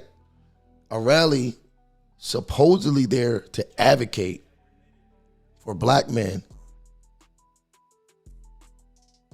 100% of them being heterosexual black men that are being killed, who have been unarmed and been killed for no reason. But this is a keynote speaker.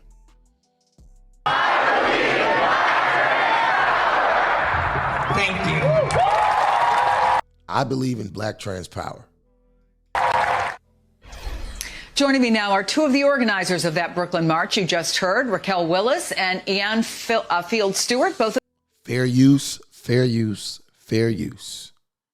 of them are writers and activists, and we're glad to have you here.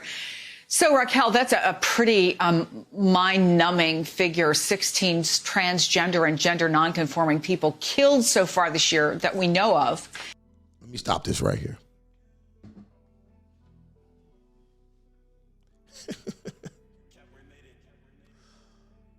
I can't even believe they actually put this stat on the camera. 2017, 2018, the number has gone down every year, right? You're talking about 29 people out of 40 million black folks. Oh, excuse me. This is not even black folks. You're talking about 29 people. Okay, so one of the clips earlier said there's roughly 2 million transgender people in America. 29 of them killed by violence. It doesn't say how they were killed by violence. They don't even give you, because it's such a low number, they could actually probably give you the details of each and every one of these cases because the numbers are so low. But they just tell you they were killed by violence. You don't know why they were killed. You don't know what altercations they were in. You don't even know who killed them.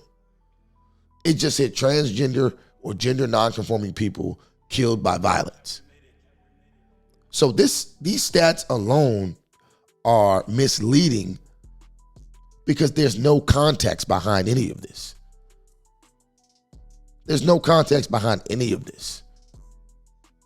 I mean, to even put this stat up when you're talking about Black Lives Matter, right? First of all, they're not even talking about black transgender. They're talking about transgenders, period. To put these stats up when you're talking about Black Lives Matter is disrespectful because in DC alone last year, 300-something motherfuckers got killed. 300-something. What are we talking about? Out of the 29, 27, 26, and 16 in 2020, how many of those transgender people were even black? See, this is dangerous. See, now they're trying to conflate transgenderism with being black, and it's not the same thing at all. So not only are they infiltrating womanhood, they're also infiltrating blackness. And once again, let me repeat, I'm not here to disparage anyone. I'm here to point out the facts and make logical assertions and start the conversation about what's really going on here. What's really going on here? That's what's important. What's really going on here? Look at this. Read it for yourself. That's pretty mind-numbing. Okay. All right, let's play the rest of the clip. How can the change that we're seeing in many cities and in some cases in states as well translate to protections to change for the trans community? Well, thank you. And thank you for having me, Chris. I think one of the big things we have to remember is that obviously we've seen a lot of strides in legislation, a lot of strides in terms of visibility, but we need to have more funding going to Black trans-led organizations. More funding. And Black trans organizers. 16 people killed in 2020. And we need more funding for specifically Black transgender people. And you know that money's not going to go to the Black transgenders. It's going to go to all transgenders, which is going to basically equate to white transgenders. no black transgenders will see the money. If we don't have that, we won't see the solutions that we need to solve this epidemic of violence. What are those solutions? What are you looking for if you have a checklist of things that you see as doable in this moment? Absolutely. Well, last year I published the Trans Obituaries Project with Out Magazine. It put forth a 13-point framework on how we can end the epidemic of violence. I think part of it is getting media literacy, right? A lot of times we don't even know who all has been attacked, who is in the community. And so we need that, but we also need to build up the economic empowerment. So wait a minute. You want this funding and you haven't even done enough research to know who all has been attacked. But they're just supposed to hand you money.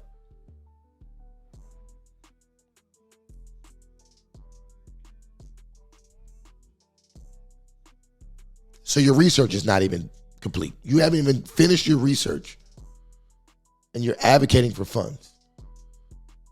On the backs of BLM, which was allegedly started because black men were being killed unjustly. Empowerment of black transgender people. If we don't do that, we can't have the spaces. Let me pause this again. This is so freaking selfish. This is so freaking selfish. This is why I like I said, I have no problem with anyone who's LGBTQIA, whatever the rest of the letters are. No problem. Live your life. It's the political machine that I disagree with. They're literally sucking the blood out of black movements to take for themselves, leaving black people in the same position they've been in. But this who y'all rock with. To move all of the different ways of ending the violence, whether it's in the state system, whether you're incarcerated or detained, or whether you're facing violence in your own home. We have to have a holistic framework that touches on all of these different ways that we are impacted. So, Ian, do you feel like this is a moment that brings an opportunity? I know, some cities are marking Pride this weekend. There are rallies around the trans community in Chicago, a Black Trans Lives Matter rally planned for this weekend. How are Pride and the definition of what Pride is maybe different?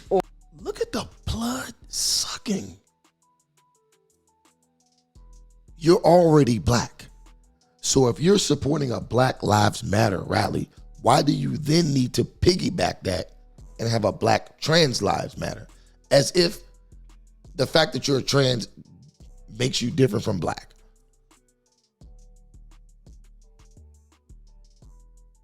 Why? Or newly focused this year, given how much there's been conversations about racial injustice? Thank you so much for having me. I think that it is crucial that we understand that Black trans people have been the blueprint for the struggle for Black freedom for forever. What? You used me, Skinner! You used me! How? Where are these people getting these ideas? Where? How? How? Forever? Look at the broad statements that they make. Let's go back. A little bit more. I think that it is crucial that we understand that Black trans people have been the blueprint for the struggle for Black freedom for forever.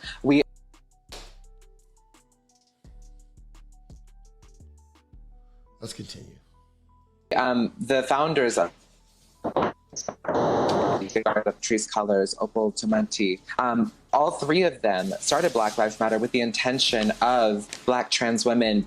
Look at that.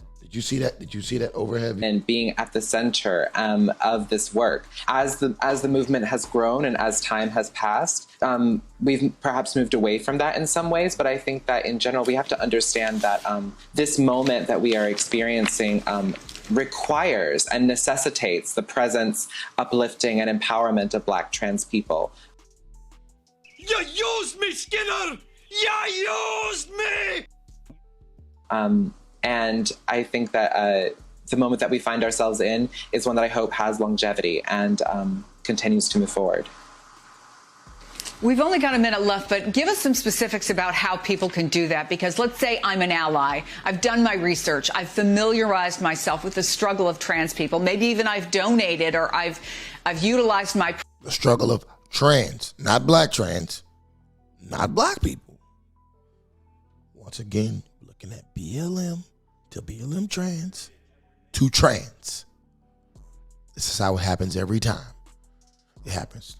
Black women to Black feminist to feminist. And when it goes to feminist, who does it go to?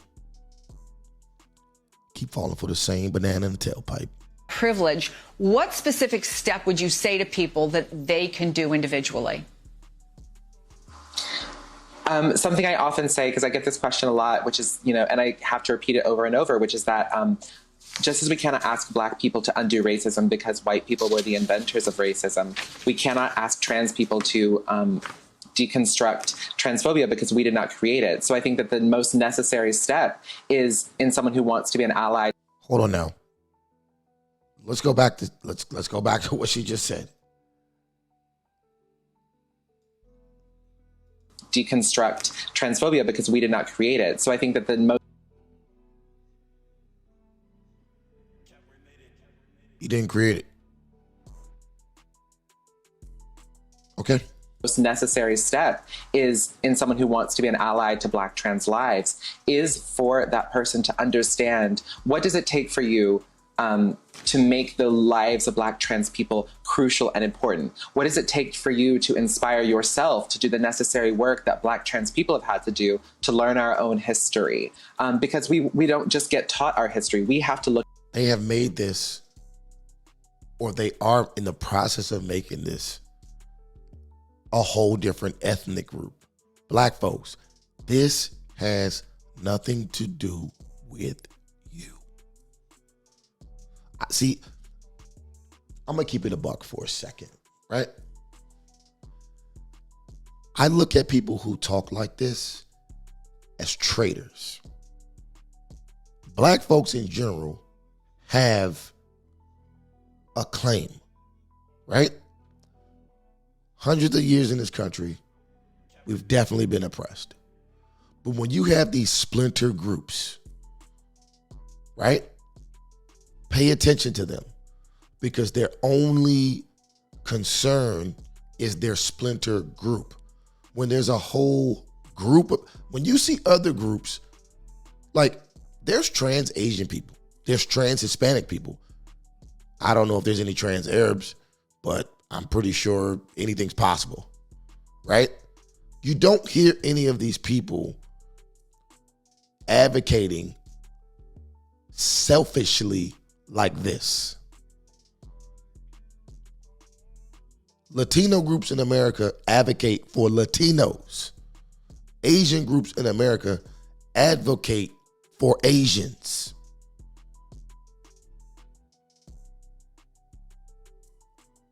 Black trans groups, whole different group.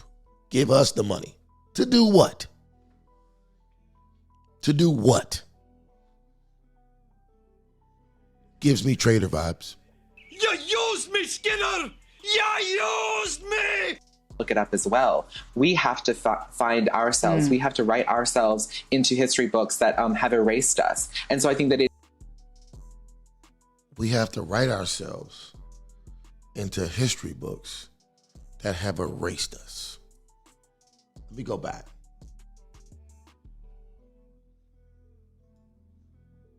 Because we don't just get taught our history, we have to look it up as well. We have to find ourselves. We have to write ourselves into history books that have erased us.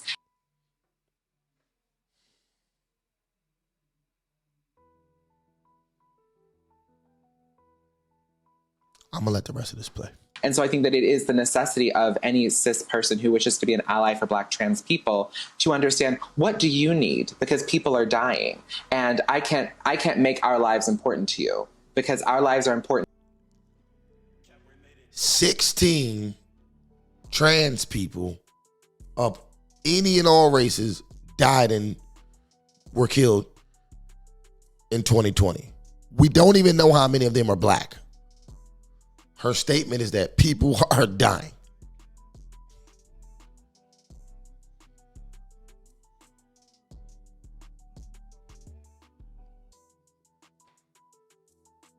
And to me, just by the virtue of that, I am part of the community. So what do you need for the lives of Black trans people to be important to you? And then move from there. Because I think that when you have that understanding, you will be guided by your own drive, your own dedication to our freedom and our liberation. Thank you for checking out our YouTube channel.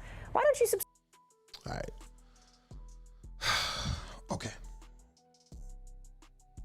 My last example is here.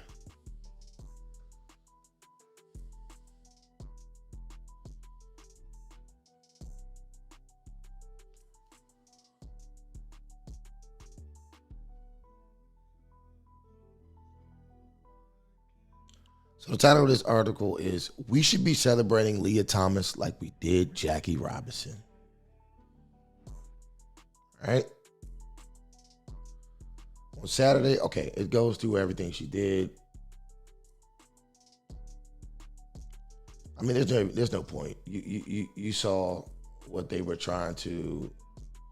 You saw what they were trying to get at. We should be celebrating Leah Thomas like Jackie Robinson.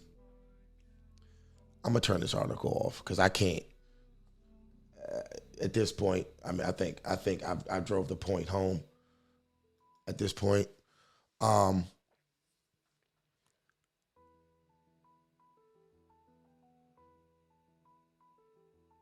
I'm not even the biggest Jackie Robinson fan because he's made some statements that I really don't agree with, but to compare Leah Thomas to Jackie Robinson is one of the biggest slaps in the face to Black men that I've seen.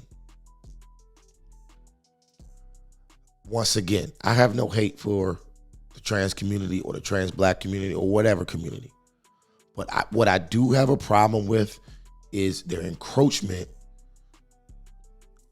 upon other groups and their boundaries. Don't compare this grown-ass man, 6'4", 200 pounds, swimming against smaller, physically inferior women, to Jackie Robinson, a man who was literally oppressed, got into a white league and balled his ass off against other grown men on a fair playing field. You can't do that. You can't do that. And I'll leave that there. And finally, you know, I'll just say this. In general, the feminine, not feminist, the feminine, there's a difference. The feminine women are going to have to step up and stake their claim. You're going to have to do it. You're going to have to do it, or it's only going to get worse if you don't nip this shit in the bud. But what I want to say to the Black feminist, and I'm gonna end off this point. To you Black feminists who are out here advocating for the political machine, right? I want to reiterate. Anybody who's LGBTQIA, regular people, they cool, they chilling. They're not on that BS, right? But the LGBTQIA political machine Any black feminist that's out here advocating for that and adding that into your rhetorical Rolodex, understand that you've already been wrong about the rest of your extreme left tropes. Let's just remember, you were wrong about Black Lives Matter. You were wrong about Bill Cosby. You were wrong about Jussie Smollett. You were wrong. Well, we'll see. But I believe you were wrong about Megan Thee Stallion. And last but not least, you were wrong about Joe Biden. Take some time to shut your mouths and actually read what is happening in real time. Read what's happening in real time. Then go back in history and read what happened there, and you can see where we are now. But you've been wrong. Hey, if you disagree or you agree, I ask you good people to leave a comment below. Don't forget to like and subscribe once again. Hey, this has been Trippin' Ain't Easy. We out of here. See you next time.